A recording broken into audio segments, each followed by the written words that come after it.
Hey everyone, Travis here on day one of the playoffs or whatever you want to call it for North America. But you, St. Vicious, are here not for this, TSM Dignitas hype train, but actually to compete in something else. What are you competing in? To qualify for the promotion relegation, which we already did. So now we're in the finals, which doesn't really mean anything. Is there like a money? There's like a monetary thing, right? I don't. It's just gonna get taxed anyways, man. The government's all up on me. Come on, man. Tone of this interview has taken a drastic change very quickly. No, so Curse actually has three teams, I believe. Which team are you on? Curse Academy. And then there's also LOL Pro, and then there's actually Curse Gaming as well, which is the main one, right? Yeah, that's about right. You've done your research, I can tell. Is this Thorin we got over here asking the backstory questions? Theoretically, if aliens descended on the Earth and forced you Made three teams. to make all one team out of all three of those, and you had to be on it, who would you pick to be the other four? Really, you gonna ask me a Thorin question? Well, because if you're gonna throw out the Thorn teas at me, Okay, well, this is assuming I'm playing, right? yes, you're on the team. Bunny support. Yeah, I actually would put impactful AD. Damn, maybe Keen mid. Actually, I'd do Void mid. Then who's top? Quas top. So you got two of the Curse Gaming guys out of all the options there. All right, it's good stuff. Yeah. Are you still on the Bunny hype train? Whenever he was on Curse, people thought he was like a god. I mean, he's pretty good Thresh. He's pretty damn good with that champion. It seemed like we saw that. Did you feel guilty beating out your brethren yesterday? No, because like Thorin's gonna have to call me Lord of Lords soon, so yeah. Pretty exciting. Yeah, no, are you... He owes me a Lord of Lords. He owes me a one Lord for the KT Heroes winning. Remember? So that's one of the Lord bets. Yeah, I don't... It's hard for me to keep track of all of Thorin's Lord bets. Like, he told me that he wanted to eventually have everyone in League of Legends esports have to call him Lord Thorin. So you just make all these bets. He never wins any of the Lord bets, so how is that even gonna happen? Yeah. Like, Hasn't he won one? Maybe not. maybe against himself or something. He like calls himself Lord. He's Lord Thorin. Does not work it out for him these days. He also predicted Dig to win over TSM, and I predicted TSM. So if TSM wins again, I was right. Thorin's always wrong. That's what we're learning His here. career as a fortune teller is not really that good. Yeah. How was being on Summoning Insight, by the way? Because there was such interesting community feedback afterwards. Like the first 2 hours, I was like, all right, like I'm into this a little bit, and then I just like stopped just giving a shit. I literally When Monty started getting DDoS. yeah, that too. But then like Thorin was trying to get me with the trap question, so I just started trolling him. And it was beautiful. I love that. Good old esports content.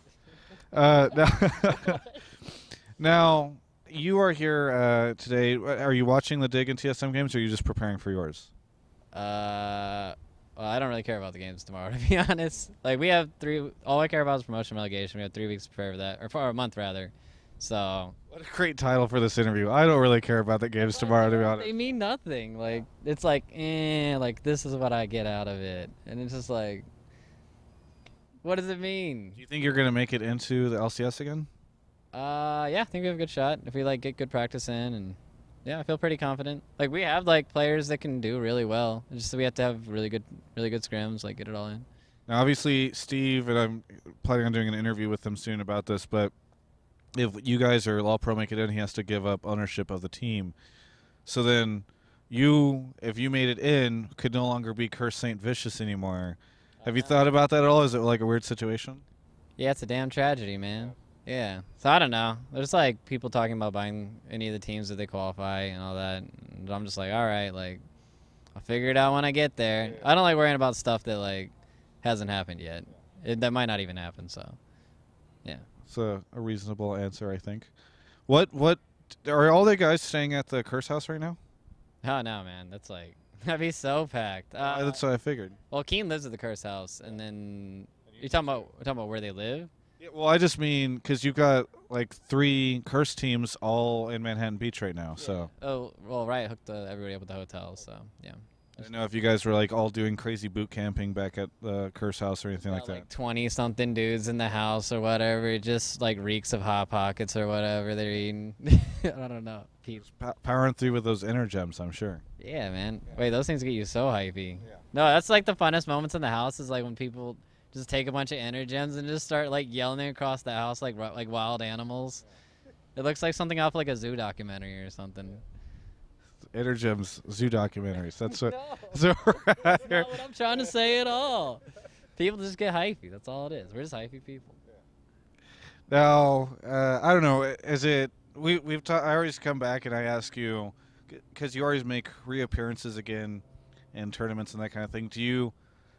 Is it exciting again to be back and playing and on the stage and in front of people and all that? Honestly, like I don't really care. I'm like up there. I'm just like whatever. I'm here. Like, let's do it. You don't care about the match tomorrow. You don't care if you stay Curse St. Vicious. You've just become the most apathetic person in esports. That's me. Yeah. Lord apathetic. Yeah. I don't know. It's not that I don't care. It's just like I've been doing it so long. It's just like, well, when I first started, I remember like, when I played my first tournament, like heart's like beating. I was like, oh my god, like this is crazy. Yeah. But I just like learned to deal with it, and it's like, if I win or lose, I know that the day goes on, and there's gonna be other stuff after that. So. Did you? I feel like you predicted Curse over CLG like 60-40 on Summoning Insight. Is that true? Yeah, something like that. Do you still hold it for tomorrow's match? Yeah, I'll stand by that. Okay. Yeah, I'll hold it. Yeah. Wait, what'd you bet? You weren't even on there. What would you bet? No, I made a prediction thing. I said CLG. Let's hear your prediction. I said CLG. CLG is always, from what I can remember, beaten Curse in these crazy moments. It's like a curse. Curse. I guess, but like I don't know. I heard about them scrims in Korea, man, not going so hot. Yeah, I mean, and if you've heard that, that's news to me because I haven't heard anything about their scrims over there. The only thing Double have told me was that he thought that the trip over there was worth it, but just get shit on for like 2 weeks straight. I mean, that's true. Like I don't know. Wait, no, it did. It prepared him. His butthole's all nice and like opened up and stuff now, so it'll just like slide right in. Well, there's the new headline for this interview. I'm glad we could do this. Yeah, man, you are ready for this match. You've got the right mentality going and all this kind of stuff. Yeah, that's called positive thinking right there. Thinking about opened up buttholes and stuff. Anyways. Well, I think that the interview now is probably about we've gotten as much information and some good insight from you regarding esports and League of Legends and all that. So, if you have any shout-outs, anything you want to say to anyone? Yeah, shout-outs to our sponsors, Alienware. Like, they've taken care of us so much, and they helped me out with my show. Astros, like, probably, like, the best gaming headset I've had ever. It's like, oh, my God, bass. Like, what are we doing here? And Energems for turning our house into a zoo and making people yell and, like, fling Hot Pockets at each other. And, of course, Nissan for taking care of us as well. Yep. And thanks for my fans. Oh, and Azubu, who I stream on, and I love dearly. No Azubu representative hiding over here freaking out as you save them for last, I guess. Yeah. You should mention your show just because I know that you've been doing more stuff with that recently. Yeah, the Law Lessons of Saint. Yeah, we do like, I guess we're getting more serious with it now, so we're getting more into like the scientific side of gaming and like picking apart what really makes a pro player a pro. So if you guys want to figure that out, check out my show on my YouTube. It's St. Vicious 676, and just a lot of good content on there. Well, thank you so much for the interview. Everyone, you can check out the rest of our coverage all leading up to the Curse CLG match, which St. Vicious has been very descriptive in predicting the results for at ongamers.com. 60-40. Yes. There was a little bit of a qualitative description that you gave that match as well, besides quantitative. Whatever, we'll find out tomorrow.